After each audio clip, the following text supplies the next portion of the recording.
आज का हमारा लेक्चर 15 सितंबर 2020 वो है एज कंप्यूटिंग के बारे। अब ये एज कंप्यूटिंग होता है, देखो ये आपको कभी भी ना प्रीलिम्स में बहुत इंपॉर्टेंट टॉपिक है आजकल के टाइम में। साइंस एंड टेक्नोलॉजी का ये आपको क्वेश्चन बन के आ सकता है। ठीक है, जैसे लास्ट प्रीलिम्स में आपके क्यूबिट का क्वेश्चन आया हुआ था। क्यूबिट क्या होते हैं? ये सारी इमर्जिंग टेक्नोलॉजीज हैं, क्वांटम कंप्यूटिंग, एज कंप्यूटिंग। तो इनके ऊपर क्वेश्चन आने बहुत ही ज़्यादा आपके चांसेस रहते हैं। देखो अक्सर एज कंप्यूटिंग को कंपेयर किया जाता है क्लाउड कंप्यूटिंग से। तो आपको कभी अपने आप में ये दो डेफिनेशंस भी आ सकती हैं एक एक स्टेटमेंट बन के, कि एज कंप्यूटिंग की एक डेफिनेशन और एक क्लाउड कंप्यूटिंग की। अब ये होता क्या है? देखो एक एग्जांपल देता हूँ आपके स्मार्टफोन्स का। अब स्मार्टफोन के अंदर क्या होता है कि हमारे आजकल जो स्मार्टफोन आ रहे हैं उनके ऊपर अंदर कोई ना कोई असिस्टेंट प्रोवाइड किया हुआ है उन्होंने। ठीक है, चाहे गूगल हो, चाहे आपका सैमसंग ने अपना खुद का बनाया है, फिर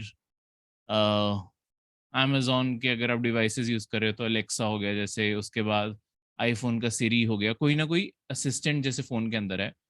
अब देखो अगर आप इसे कोई भी कमांड देते हो, कुछ भी करने को कहते हो, लेट्स सपोज आप इसे एक सॉन्ग फाइंड करने को कहते हो, या इसे कमांड देते हो कि ये गाना सुनो और बताओ ये गाना कौन सा है।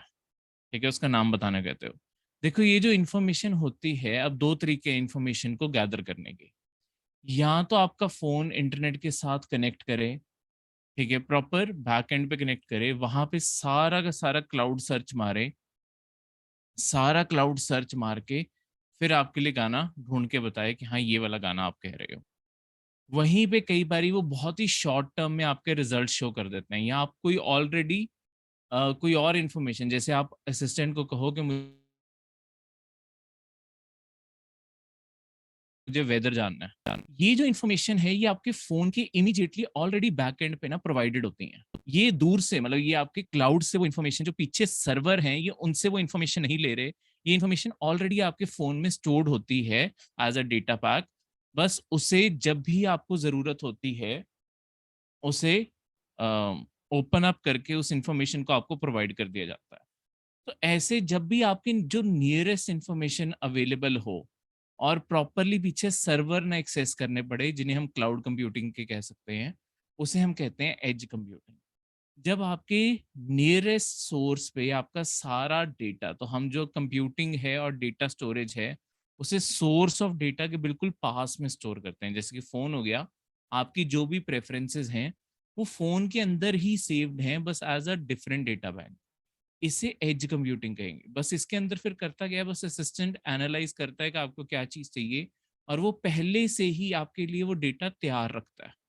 ठीक है, लेट्स सपोज आपका, आप रोज ही इंटरेस्टेड होते हो कि वेदर कैसा है ये जानने में, तो कंप्यूटर पहले से ही इस चीज को तैयार करके रखेगा कि इन्होंने रोज ही वेदर को की इंफॉर्मेशन इन्हें चाहिए होती है, ये फोन के अंदर ही रखो, ताकि उस टाइम पे इंटरनेट आपका वीक भी चल रहा हो, कुछ भी चल रहा हो, तो आपको ये इमीडिएट इन्फॉर्मेशन जो पहले से गैदर की हुई है वो तो उसी टाइम पे आपको प्रोवाइड हो जाए।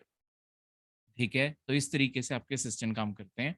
जैसे जैसे हम धीरे धीरे वर्ल्ड में इंटरनेट ऑफ थिंग्स के वर्ल्ड में एंटर करते जा रहे हैं, इंटरनेट ऑफ थिंग्स जिन्हें आईओटी कहते हैं, इसके वर्ल्ड में और ज्यादा जितना हम घुसते जा रहे हैं कि और ज्यादा हमें ऐसी रिसोर्सेज चाहिए जहां पे सारा का सारा काम हम असिस्टेंट्स के थ्रू अपनी सारी फिजिकल ऑपरेशंस कर सकें।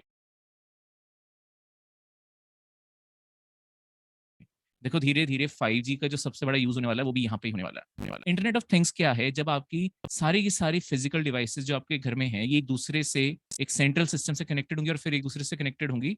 ठीक है, सारी की सारी फिजिकल डिवाइसेस जैसे फ्रिज हो गया, आपका गीजर हो गया, टीवी हो गया, हर चीज एक सेंट्रल सिस्टम से कनेक्टेड होगी। ये आपका स्मार्टफोन भी हो सकता है या कोई और स्मार्ट डिवाइस भी हो सकती है जो इन सारी चीजों को कनेक्ट कर रही हो।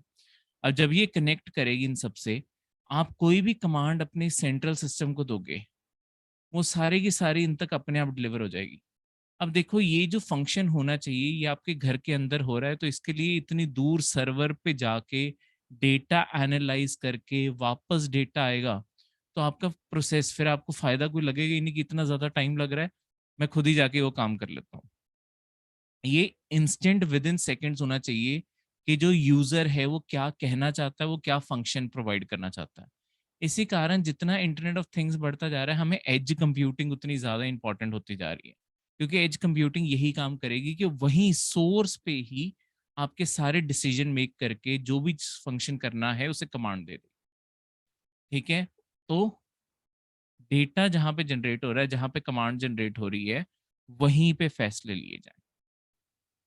ठीक है, तो जैसे आपके कोई भी डिवाइस है, उससे नियरेस्ट जहाँ पे भी जो भी स्टोरेज है, जैसे फ़ोन के खुद के अंदर भी हो सकता है, या नियरेस्ट कोई सोर्स है, बस वहाँ पे प्रोसेस होके जल्द से जल्द वापस आ जाए।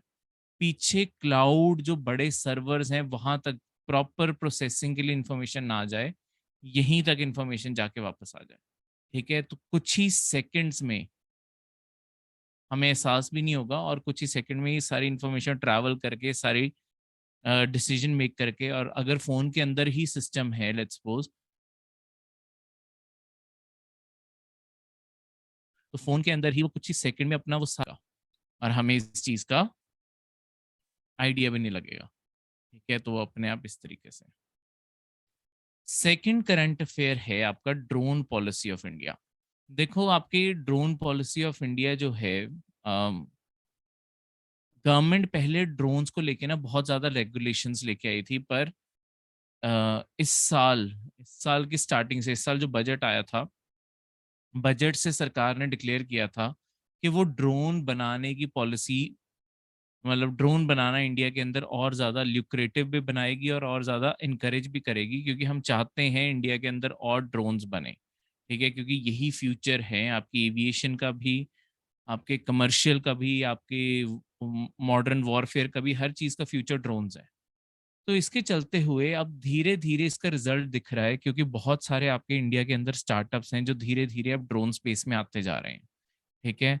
आर्मी के लिए भी बहुत सारे कॉन्ट्रैक्ट इंडियन कंपनीज़ के साथ, आर्मी के कॉन्ट्रैक्ट साइन हो गए हैं, जो आने वाले टाइम में इंडियन आर्मी के लिए ड्रोन्स बनाने वाले हैं। वैसे ही मतलब अलग-अलग ये सारी चीज़ें हैं। तो ये जो ड्रोन पॉलिसी ऑफ इंडिया है, ये है क्या? देखो, ड्रोन पॉलिसी आपकी बनाई थी directorate general of civil aviation ने। ठीक है? यही है जो आपकी सारी सिविल एविएशन, जितने भी आपके सिविल फील्ड के जितने भी रूल्स हैं एविएशन को लेके, चाहे वो एयरपोर्ट के लिए हों, चाहे फ्लाइट्स के लिए हों, चाहे ड्रोन्स के लिए हों, क्योंकि सिविल यूज़ में आ रहे हैं ना जब तक। ठीक है? बना तो सिविल कंपनीज़ ही रही हैं, आर्मी खुद थोड़ी बना रही है। जब आर्मी को फॉरवर्ड हो जाएगी, ऑब्वियसली उसके रूल्स और रेगुलेशंस अलग हो जाएँगे। वो जो मॉडल्स सिर्फ़ उन्हें मिलेंगे।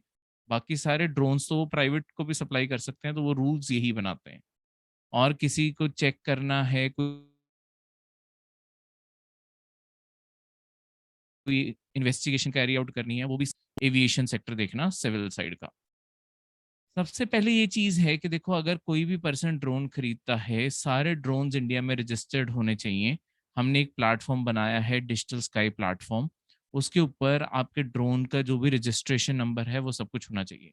जैसे आपकी गाड़ियों की रजिस्ट्रेशन होती है, उसके बाद उसे एक नंबर प्लेट मिलती है। हर इंडिया के अंदर ड्रोन को भी ऐसे ही एक नंबर अलॉट होगा। ठीक है? उसकी भी नंबर प्लेट हुआ करेगी। ठीक है? उसके बाद देखो, जो ड्रोन उड़ाने वाला है ना, वो भी ऐसा नहीं है कि कोई भी रुकी ड्रोन उड़ा सकता है। आपको कम से कम 18 साल का होना चाहिए। ठीक है? एक ट्रेनिंग कोर्स किया होना चाहिए, डीजीसी अप्रूव्ड किसी भी इंस्टीट्यूशन से आपने ट्रेनिंग कोर्स किया होना चाहिए, रिटन एग्ज़ाम पास किया होना चाहिए। फिर आपको ड्रोन लाइसेंस मिलता है। जैसे अगर आप पायलट बनना चाहते हो, आपको पायलट का भी लाइसेंस मिलता है, यहाँ पे आपको ड्रोन उड़ाने का भी लाइसेंस मिलता है, जो एक बारी के लिए 10 साल के लिए वैलिड होगा। ठीक है? अब रिस्ट्रिक्शंस क्या हैं? देखो, आपको मतलब मैं रिस्ट्रिक्शन नीचे बताता हूँ, 1 मिनट।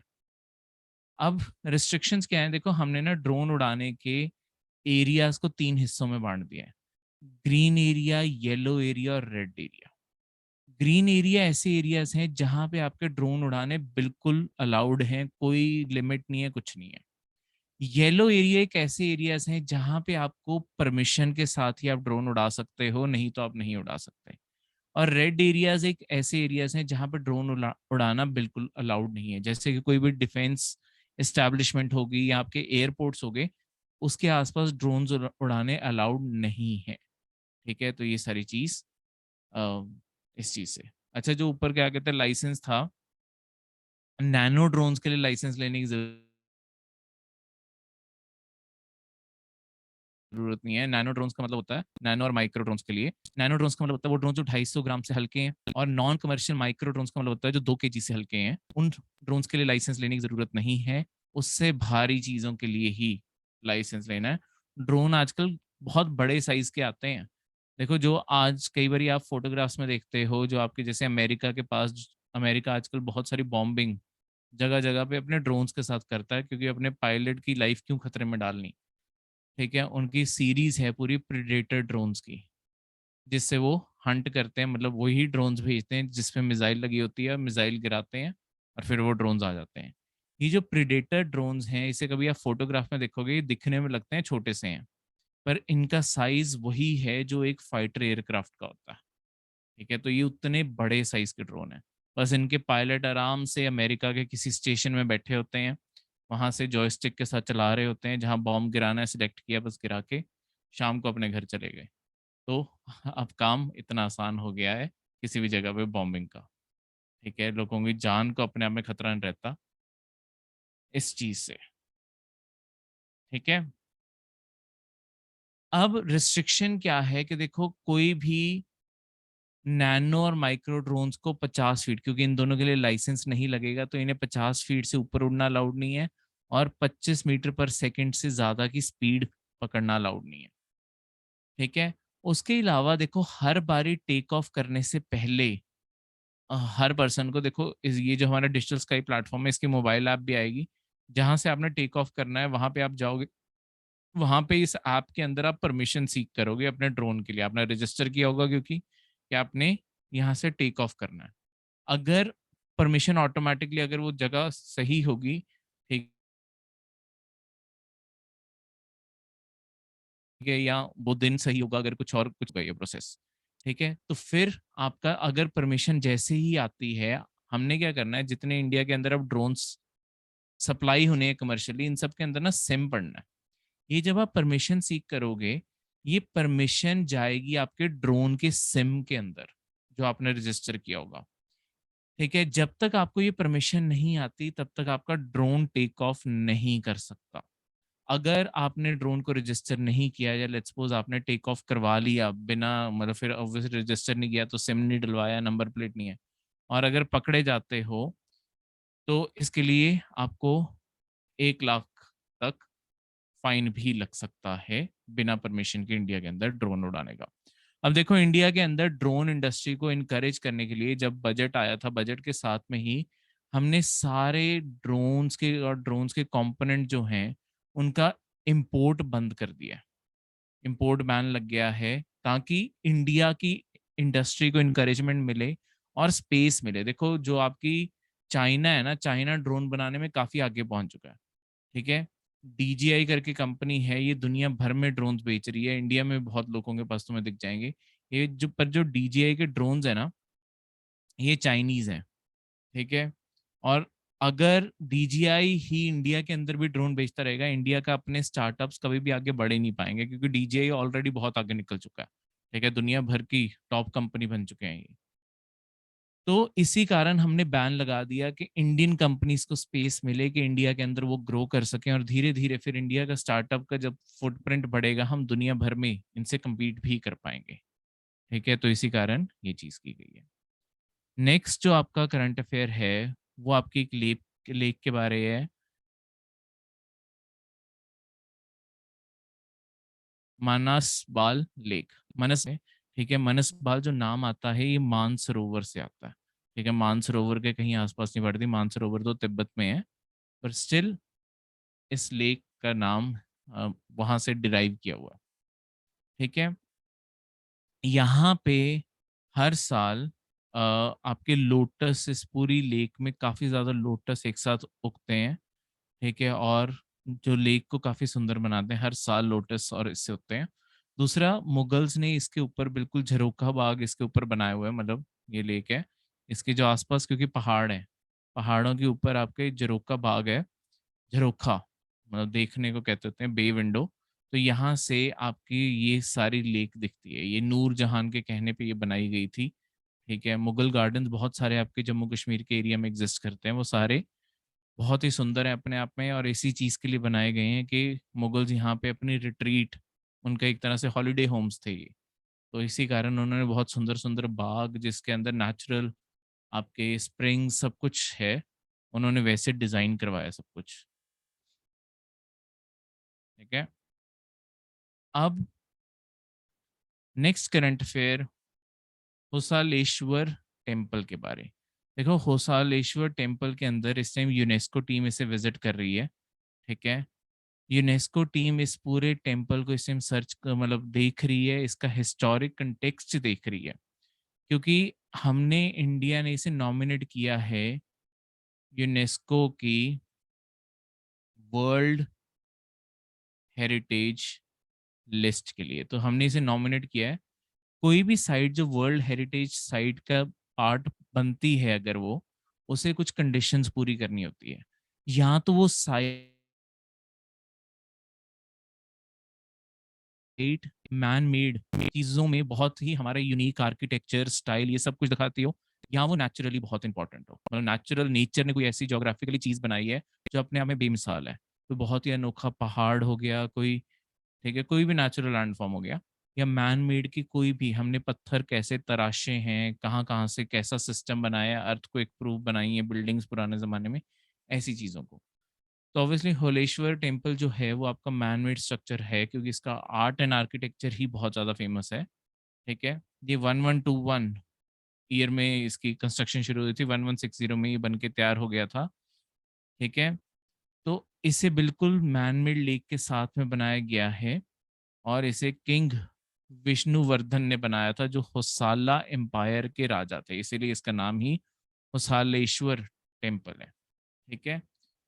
ये लॉर्ड शिवा को डेडिकेटेड है, कर्नाटका के अंदर पड़ता है ये टेम्पल, ठीक है। तो ये सारी चीज़ें इसकी खासकर याद रखने वाली ज़रूरी हैं। इस टेम्पल के अंदर एक छोटा-सा सैंक्टम यानी कि एक छोटा-सा मंदिर आपके सूर्य भगवान के लिए भी अलग से दिया हुआ है। शिवलिंग भी है पर सूर्य भगवान के लिए भी दिया हुआ है, ठीक है। क्लियर है? होलेश्वर टेम्पल अपने आप में एक ट्विन टेम्पल कॉम्प्लेक्स है। जो ट्विन टेम्पल कॉम्प्लेक्स है जिसमें होलेश्वर और संतलेश्वर ये 2 शिवा की मूर्तियों के 2 अलग-अलग वो बने हुए हैं। 2 अलग-अलग रिप्रेज़ेंट करते हैं मैस्कुलिन साइड और फेमिनिन एस्पेक्ट। तो दोनों को 2 स्ट्रक्चर्स हैं इसके, ठीक है? एक मैनली बराबर हैं ये दोनों, तो बस बनाने में ऊपर-नीचे हो गए। तो एक मेल साइड ऑफ शिवा और एक फीमेल साइड ऑफ शिवा उसे रिप्रेजेंट करते हुए, ठीक है? तो दोनों वर्शिप्स यहाँ पे की जाती हैं, तो इससे इक्वालिटी भी दिखती है, ठीक है? तो अगर कभी लेट्स सपोज़ आपको एक मेंस और वहाँ पे वुमेन या इक्वालिटी ऐसा कोई भी इश्यू लिखना हो, तो आप हिस्ट्री में हमेशा ऐसी चीज़ों का ना कॉन्टेक्स्ट दोगे ना, आपको पक्का एक्स्ट्रा मार्क्स मिलेंगे। क्योंकि उससे पता चलता है कि आप इंडिया की हिस्ट्री को इन डेप्थ समझते हो।